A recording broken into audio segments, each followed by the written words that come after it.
Okay, so we're very excited today to have Conny Gysemans here speaking to us from KU Leuven. And the title of her talk is Augmenting Immune Modulation with Beta Cell Protection. Verapamil sustains remission after low dose ATG. A bio about her. She's a research manager in clinical and experimental endocrinology at KU Leuven, where she spent more than 2 decades advancing our understanding of type 1 diabetes. Her work has ranged from dissecting cytokine signaling and beta cell death and the immunomodulatory role of vitamin D to pioneering novel therapeutic strategies, including oral delivery of autoantigens via genetically engineered bacteria. She's co-authored over 140 peer-reviewed articles and holds patents on biomarkers and transplantation methods and leads projects incorporating cutting-edge single-cell and spatial multi-omics approaches to define immune and non-immune phenotypes in type 1 diabetes. And with her deep expertise in immunology, animal models, and translational research, she continues to drive innovative therapies aimed at prevention, tolerance, induction, and beta cell preservation. I'm going to drop her newest paper in the chat, and please drop questions in the chat. We'll take questions after the talk. Thank you so much for joining us. We're really happy to have you here. KU Leuven is a European powerhouse when it comes to type 1 diabetes. And we're watching closely all the work that you're doing, some of it in partnership with the Enodia, who is also really at the forefront of what's happening in type 1 diabetes. Thanks for joining us. Thank you, Monica, for all these wonderful comments. It's a pleasure to talk a little bit about what we are doing at the Leuven Diabetes Lab, which is actually headed by Chantal Mathieu, and most of you know her very well. I've been in the lab for practically 30 years now. I have done several things with her, but most of our research is, I think, instigated by questions coming from clinical trials, coming from, let's say, patient experiences, and a lot of the, let's say, research questions are really driven by the patients. So introducing our research, or this particular research, came actually from the long history of anti-thymocyte globulin in type 1 diabetes. And it goes back to 1985, where George Eisenbart tested ATG from Pfizer in a very small patient population. So 5 patients, where he saw that these treated patients had lower hemoglobin A1C and a lower insulin requirement than the placebos. 2 of the patients even did not require insulin at all for 8 months. It then took years to get it back on track. And in 2013, there was a START trial with high dose of ATG, 6.5 milligram per kilogram. So this is the Sanofi ATG. And unfortunately, this trial had negative results and did not see any preservation of beta cell function 12 months later in the patients that got a new diagnosis of type 1 diabetes. And this even when looking both at children and adults. They also reported data at 24 months, but again, they reported that there was no preservation of beta cell function 24 months later in the patients with a new diagnosis of type 1 diabetes. 2018 came the paper from Mike Heller, where they actually revisited the dosing and rethought about what if a lower dose of ATG might be beneficial compared to a high dose, which is totally depleting and has a lot of side effects. And in 2018, they could demonstrate that ATG alone, but also ATG combined with GCSF, could actually slow the decline of C-peptide in people with a new diagnosis of type 1 diabetes. And also 2 years later, they still saw this fantastic effect where they saw partially preserved beta cell function 2 years after therapy start in these people. But everybody, of course, sees that also the blue curve has a decline in C-peptide, and we see a loss of efficacy. And so that is why not only us, but also other people are thinking about the rationale of supporting the beta cells. So not only giving some kind of short-term immune modulation, but supporting the beta cells. And that, of course, can be done in different ways. There is a possibility of beta cell expansion, which can be by replication, by neogenesis, by hypertrophy. We can also think about beta cell mass loss by apoptosis, or also we see some things like beta cell dedifferentiation. And in our case, we thought that it might be interesting to use a drug that is on the market and where there are some, let's say, reports on preserving the beta cell mass and preserving beta cell mass. So this is a study of Remission in Min6 cells treated with verapamil. And so you can appreciate that, let's see whether I can find the pointer. Voila. So can you see my pointer? Wait. Voila. There it is. So where you can appreciate that when Min6 cells are treated with cytokines, they go into cell death and apoptosis. If you pre-treat these cells with verapamil and visit with escalating doses, you see that there is less beta cell death. The study also reported a transcriptomic analysis of these cells treated with verapamil, and what they saw is that a redox protein, which is called TXNP, was downregulated, while some other, let's say, interesting genes were upregulated in the cells. So they came up with this kind of mechanism of action, how verapamil could have beta cell supportive effects. It could have effects on beta cell proliferation and anti-apoptotic effects by lowering the expression of this TEOX redox protein. It could also increase the expression of IGF-1, which has an effect, could have an effect on beta cell survival and insulin secretion. And what they also saw as effect on, for instance, Wnt family members or other members that are involved in beta cell survival and lowering beta cell apoptosis.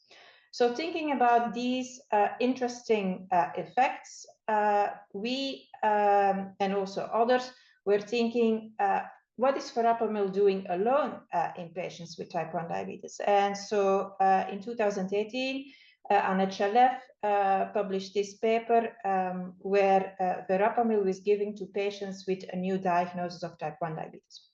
You can see that especially at 3 months, these people have even an increase in their C-peptide production, which is then slowly going down. But of course, the effect, or let's say the comparison with the placebo, is tremendous. They also had a less insulin requirement 1 year after starting with the verapamil. Another study, a more follow-up study, and I thought that was very interesting, is that when you discontinue verapamil, you seem to lose the effect both on beta cell function, looking at the C-peptide area under the curve, where you see a dramatic decrease, while patients that still are on the verapamil have still a better C-peptide production. The same is also true for insulin dosing. You see that the placebo has increasing requirements on insulin. The verapamil does not, but if you discontinue the verapamil, they also need insulin. A few days, this was published, so in JAMA, where we have a very long follow-up of verapamil, and where you see that there is a partial preserved stimulated C-peptide secretion at 52 months from diagnosis. But also you can see that there is a loss of efficacy. And so that is why we thought that it would be interesting to combine a low dose of ATG together with verapamil as a kind of, let's say, beta cell supportive therapy. So we came up with this experimental setup.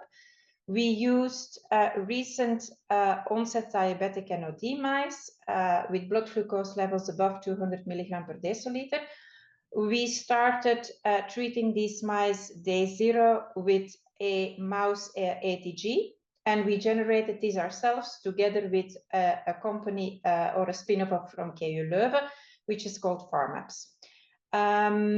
We gave a dose of 200 microgram per day, and this is actually based on some of the studies of Mark Atkinson many years ago, and we gave the dose day 0 and day 3 intravenously.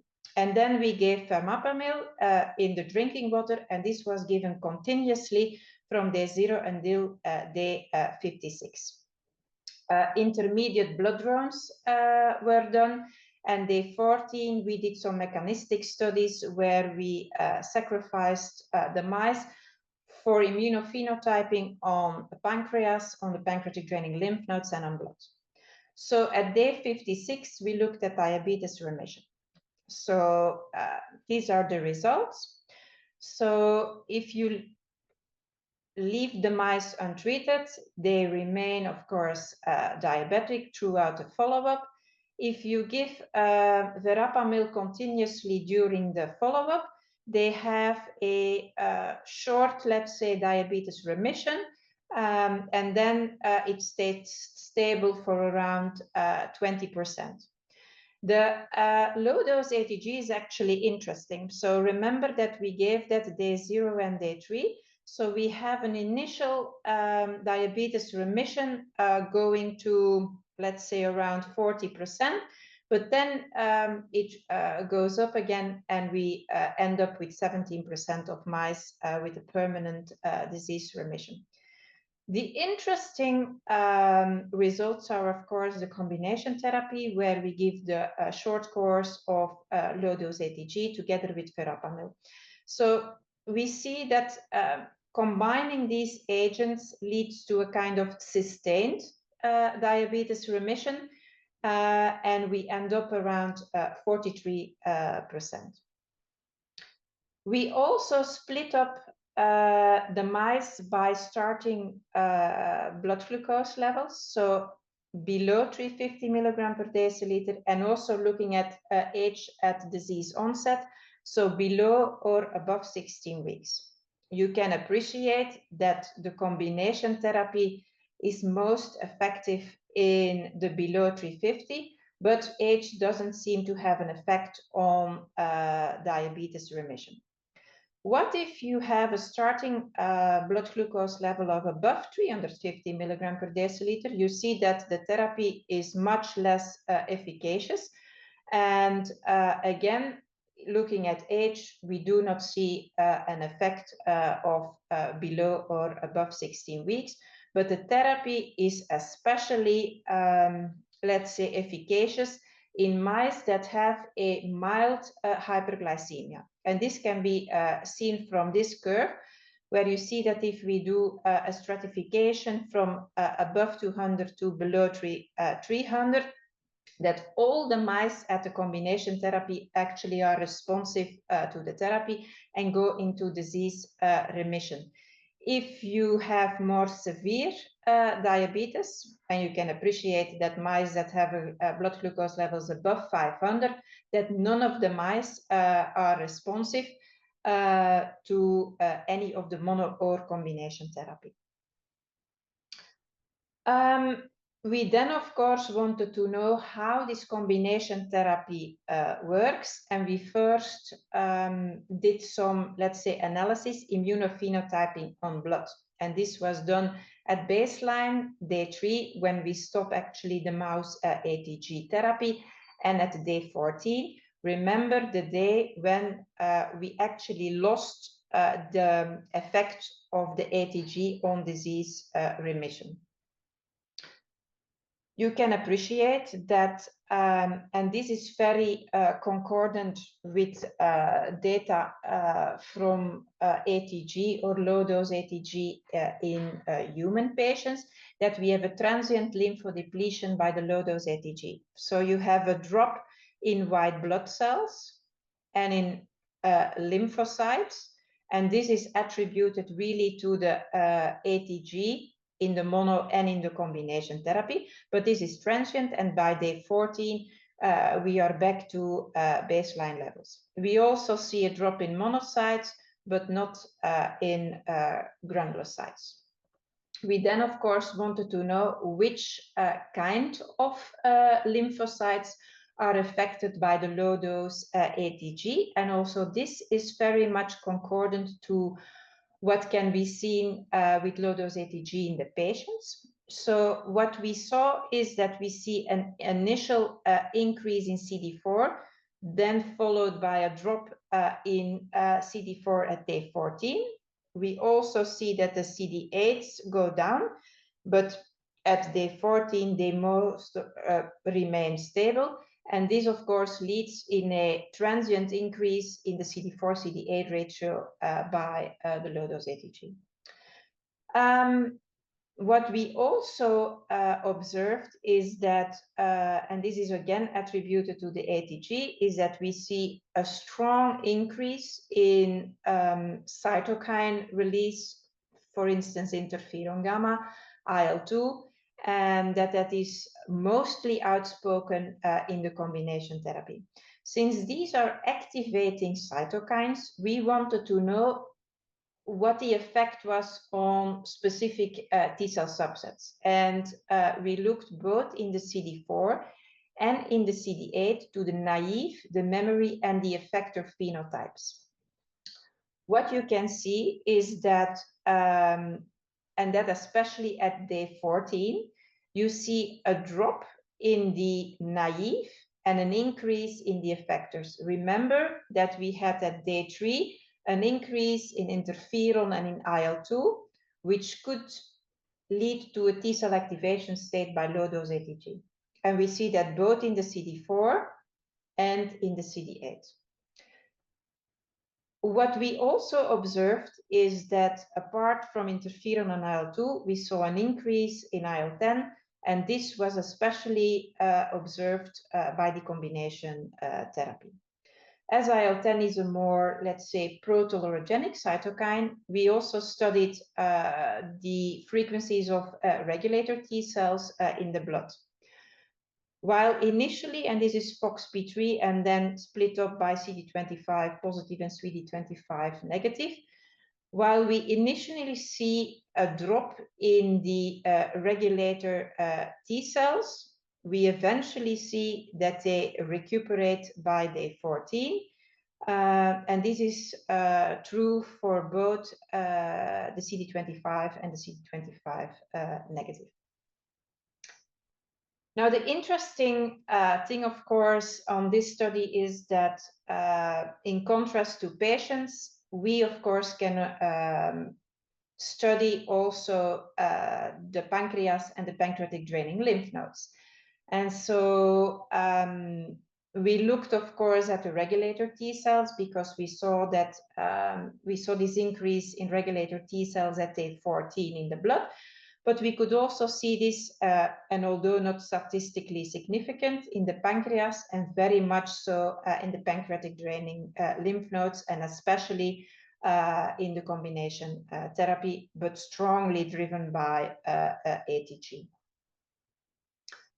We also looked at the ratio of regulator T cells versus CD8 effectors, and especially in the combination therapy, we saw an increase of the ratio of the T regulators versus the effectors in the pancreatic draining lymph nodes. This was not the case in pancreas. Since we also have pancreas, we also did some pancreas histology by immunohistochemistry.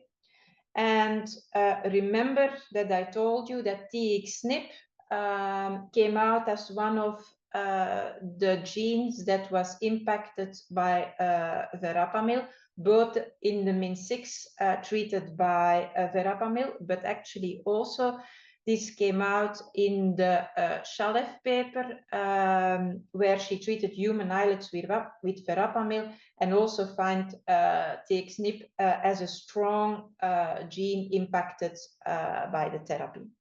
So what we did is we stained pancreases at day 14 after starting the therapy. And we also included newly diagnosed, untreated, so day 14, and then the monotherapies and the combination therapies. So in green is insulin. You can see that already here there is a loss of insulin when starting the therapy, and also the untreated seem to have a lot of insulin loss after 14 days. When looking at the monotherapies and the combination therapies, we observed that there was already a better preservation of, let's say, insulin positivity in the islets. And when we looked at TXNP, and we did this with RNA scope, you can appreciate that in the recent onset, but especially in the untreated, you have an upregulation of TXNP expression in the islets, and this co-localized with the insulin-positive cells. The monotherapies, so the ATG, and especially the verapamil, we saw that there was a downregulation of TXNP expression, and it was practically absent in the verapamil with low-dose ATG. Now, how does all these, let's say, mechanisms, to what does this lead? So what we saw is that we have an improved beta cell function, and this was measured by C-peptide in the blood, where you can appreciate that especially in the combination therapy, we had clearly a higher preservation of beta cell function. What we also saw is, and that we have a higher insulin volume over pancreas volume in the combination treated mice compared to the ones that were untreated. And when we looked at islets without severe insulitis, you can appreciate that we have less severe insulitis in the combination treated mice. So what can we conclude? So in the recent onset diabetic NOD-mice, verapamil combined with the low-dose anti-mouse ATG surpassed the monotherapy in reversing type 1 diabetes. This therapy enhanced the CD4 regulator T cells to CD8 effector memory T cell ratio in the pancreatic draining lymph nodes. It improved beta cell function and volume, and it reduced pancreatic insulitis. The therapy response correlated with decreased expression of glucose-induced TXNP in the beta cells, but remember, this seemed to be irrespective of the therapy that they got. So where are we now in this ATG verapamil story? So in 2021, Chantal, together with some other investigators, under the umbrella of Inodia, started the MEL-ATG to find actually the minimal effective low dose of ATG in patients with type 1 diabetes, and this both in children, adolescents, and adults. The interesting thing is that the study has been finalized, and that the results will be presented in September at AISD in Vienna. I can already say that there are interesting results. There is also, of course, in 2024, the low-dose ATG by TrialNet in stage 2 type 1 diabetes. They are still recruiting, but I think we are very much looking forward to the data in this stage of the disease. And then I don't know what everybody knows, the type 1 plus trial. So this is a trial that is running in Cardiff, and it's Colin Dayan who is leading the trial, where a combination of verapamil with ATG is being studied, but also verapamil with golimumab. So also these are still recruiting, and we are, of course, again looking forward to see how these, let's say, combination therapies will have an effect on the outcome on beta cell, let's say, function. I want to thank some of the people. So the work that I presented was started by Pieter-Jan Martens. He is now already an endocrinologist at the UZ Leuven Hospital, and he's very much looking forward to participating in novel disease-modifying therapies in people with type 1 diabetes. And then Laura de Grote took it over when Pieter-Jan left the lab. She comes from the Bene lab, which is led by William Staals and by Nico Deleu. And they are focusing a lot on beta cell regeneration, beta cell neogenesis. So their focus is really on the beta cells. So not only for this study, but also for some other studies, we team up because they are experts in beta cell histology, and our focus is mainly on, let's say, more the immune axis. These are the funders of the work, and if you are interested in some of our vacancies, Chantal will in 5 years retire, and so she's already looking for somebody who wants to join the Leuven Diabetes Lab as a novel principal investigator. So please contact us, and I am open for questions. Thank you so much. That was a fascinating walk through sort of the history of these drugs and their use in the context of type 1 diabetes, and also the work you guys have done. Just want to open it up to questions. Let me see if anyone has their hand up, or we've got a couple in the chat already, so let me just read those. From Michael Holler, prior TrialNet ATG study is not recruiting. That version was closed and is reopening soon as a head-to-head of low-dose ATG versus TZIELD in stage 2. I don't know if you want to expand on that a little bit, Mike. Sure. I just wanted to note that for clarity. And we had some significant challenges recruiting for that trial because of trying to identify folks who were, very high risk, late stage 2, and because of the access to teplizumab in the US, it sort of created this interesting sort of inertia where families the competition didn't want to get placebo potentially, even if they didn't necessarily want to get teplizumab. So it resulted in a lot of them sort of waiting.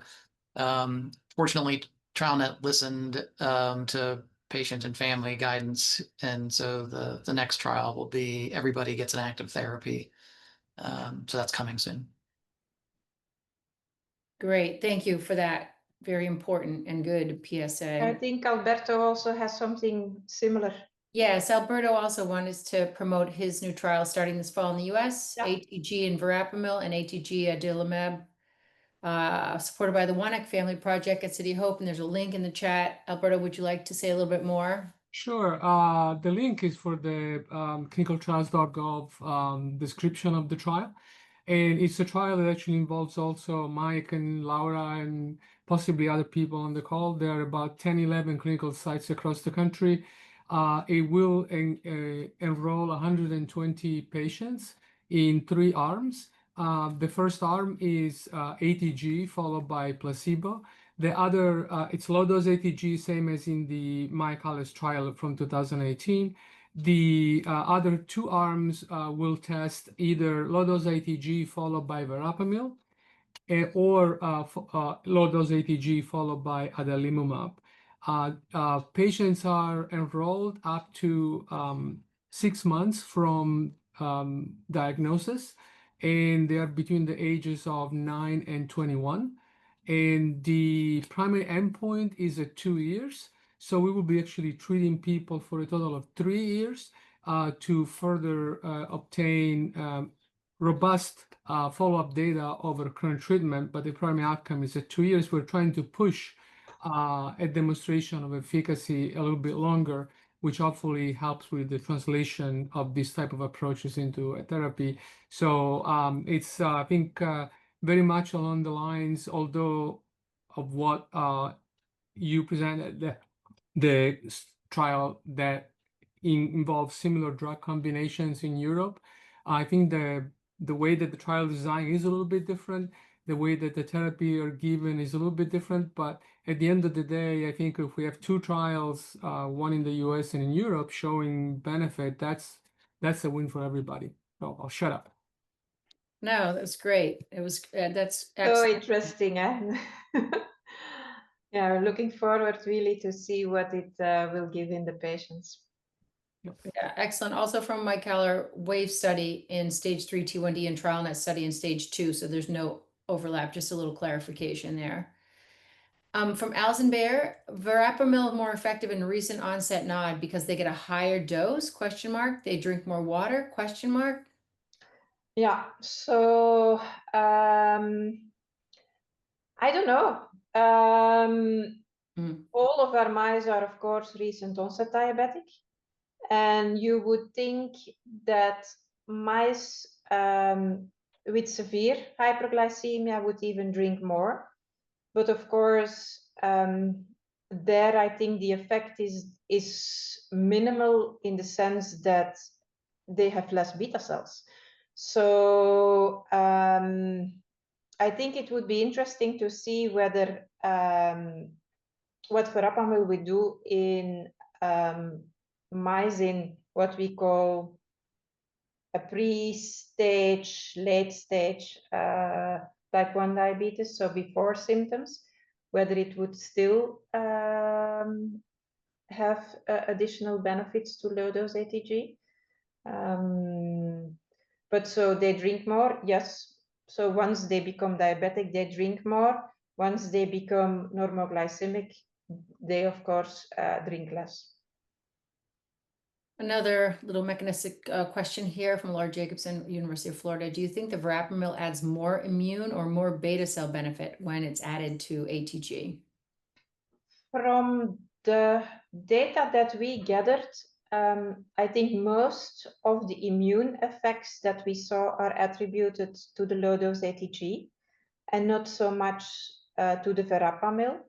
I know that Annette also looked at IL-21 or to T follicular helper cells. The effect on the IL-21 we could not replicate, so in the mice, and the T follicular helper cells we didn't study. So I think it could have some additional immune effects, but I think the effects that we see are beta cell benefits. Another question. We Alison. did not do tetramer stainings in this one, yeah. so I have no idea what the effect is on antigen specific T cells. I just have a little comment, you know, when you talk about the starting blood glucose being greater than 350, that the therapy is much less efficacious. Like, so do you expect, like in humans, that you need to treat in sort of stage 2 or before which leads to the importance of identifying those at risk, right, for T1D and tracking their progression, which is like a very hot topic right now, correct?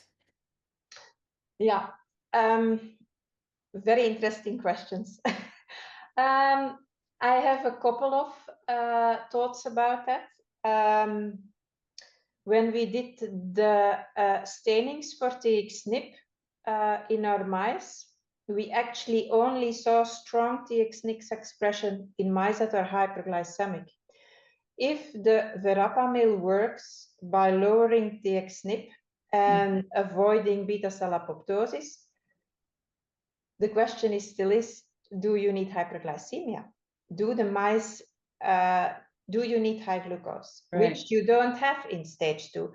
So I don't know. You gotta get to a very specific slice of the pie in between 2 and 3, right? You still need sufficient beta cells because that is clear from the starting glycemia. So we know that if you look at beta cell mass in the mice that have glycemia levels above 400, that very little beta cells are left. So it might be that you only have a very small window of opportunity to do this kind of therapy. Yeah, it feels like Dexcom could really assist with this, right? To be able to, Yes, maybe they could absolutely. become a funder of some of these trials. Just throwing it out there. I see Alexis Yes. about an Did effect of verapamil, MHC class Alexis 1. Comer, did verapamil treatment have any effect on the MHC class 1 expression levels and antigen presentation? Yeah. So since we only had some pancreas blocks left for histology, we tried it that way, but MHC class 1 is of course not only present on beta cells, but also on immune cells. So to quantify that was extremely difficult, and I wouldn't dare to put my hand in the fire and say it had an effect on MHC class 1 expression. What we did was, and a bit